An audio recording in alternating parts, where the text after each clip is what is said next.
बोलिए भगवान सुध हनुमान की जय। कायेन वाचा मनसेन्द्रियैर्वा बुद्ध्यात्मना वा प्रकृते स्वभावा करोमि अद्य सकलं परस्मै नारायणायेति समर्पयामि नारायणायेति समर्पयामि।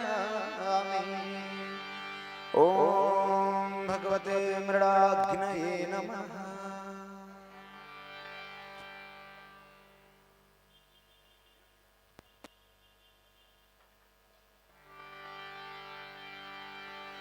ओम पूर्णमदः पूर्णमिदं पूर्णात् पूर्णमुदच्यते पूर्णस्य पूर्णमादाय पूर्णमेवावशिष्यते। ओम सर्वं वै पूर्णगं स्वाहा। ओम सर्वं वै पूर्णगं स्वाहा। ओम सर्वं वै पूर्णगं स्वाहा।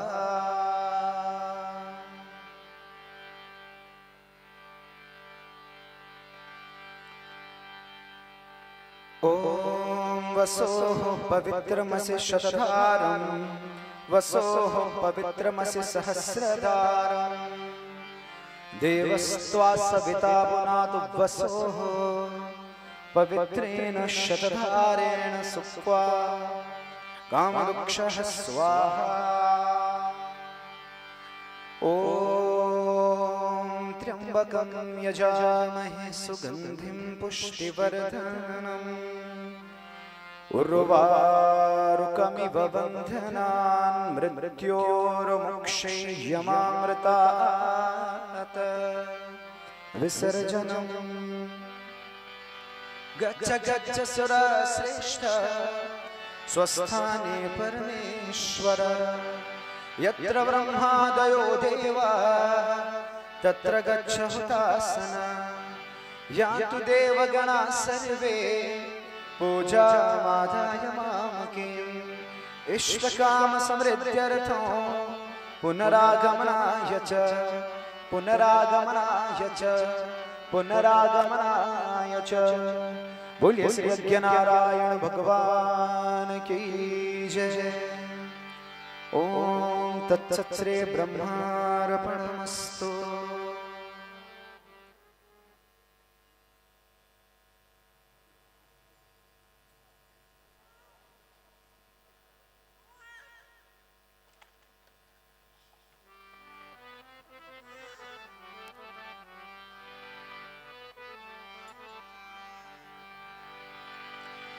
गोविंद बोलो हरि गोपाल बोलो गोविंद बोलो हरि गोपाल बोलो गोविंद बोलो हरि गोपाल बोलो गोविंद बोलो हरि गोपाल बोलो राधा रमण हरि गोविंद बोलो श्री राधा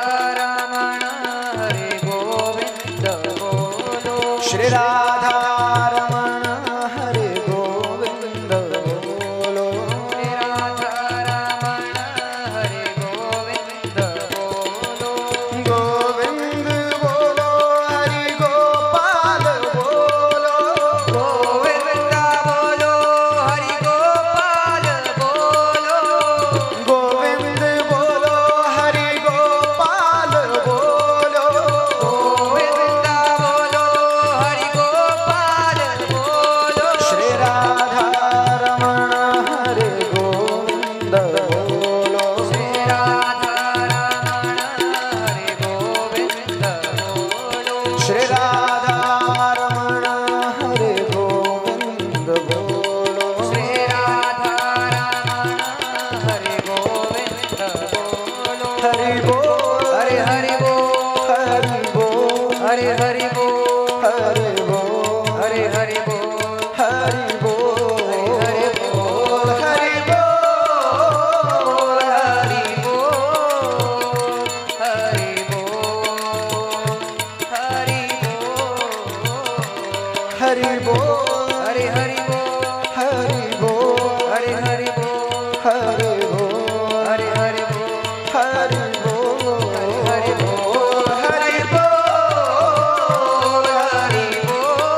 हरे गोपाल बोलो, गोविंद बोलो, हरि गोपाल बोलो।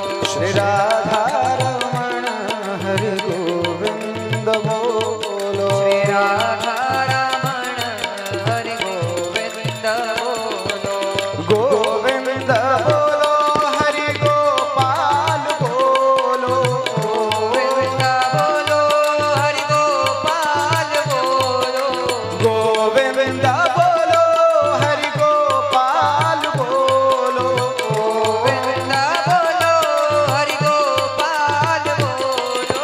गोविंद बोलो, हरि गोपाल बोलो, गोविंद बोलो, हरि गोपाल बोलो। गोविंद बोलो, हरि गोपाल बोलो, गोविंद बोलो, हरि गोपाल बोलो। श्री राधा रमण हरे गोविंद बोलो, राधा रमण हरि गोविंद बोलो। श्री राधा रमण हरे गोविंद बोलो, राधा रमण हरि गोविंद बोलो। राधे राधे राधे राधे राधे राधे राधे राधे राधे राधे राधे राधे राधे राधे राधे राधे कृष्ण कृष्णा कृष्णा कृष्ण कृष्णा कृष्णा कृष्ण कृष्णा कृष्णा कृष्ण राधे कृष्ण कृष्ण कृष्णा कृष्णा कृष्णा राधे कृष्णा सबसे ऊंची प्रेम सगाई, सबसे ऊंचे प्रेम सगाई सबसे ऊंची प्रेम सगाई, सबसे ऊंचे प्रेम सगाई दुर्योधन को मेवा त्याग्यो, दुर्योधन को मेवा त्याग्यो दुर्योधन को मेवा त्याग्यो, दुर्योधन को मेवा त्याग्यो सात विदुर घर खाई, सबसे ऊंची प्रेम सगाई, सबसे ऊंचे प्रेम सगाई सबसे ऊंची प्रेम सगाई, सबसे ऊंचे प्रेम सगाई प्रेम के वश अर्जुन रथ हाक्यो, प्रेम के वश अर्जुन रथ हाक्यो प्रेम के वश अर्जुन रथ हाक्यो, प्रेम के वश अर्जुन रथ हाक्यो भूल गए ठकुराई, सबसे ऊंची प्रेम सगाई, सबसे ऊंचे प्रेम सगाई सबसे ऊंची प्रेम सगाई, सबसे ऊंचे प्रेम सगाई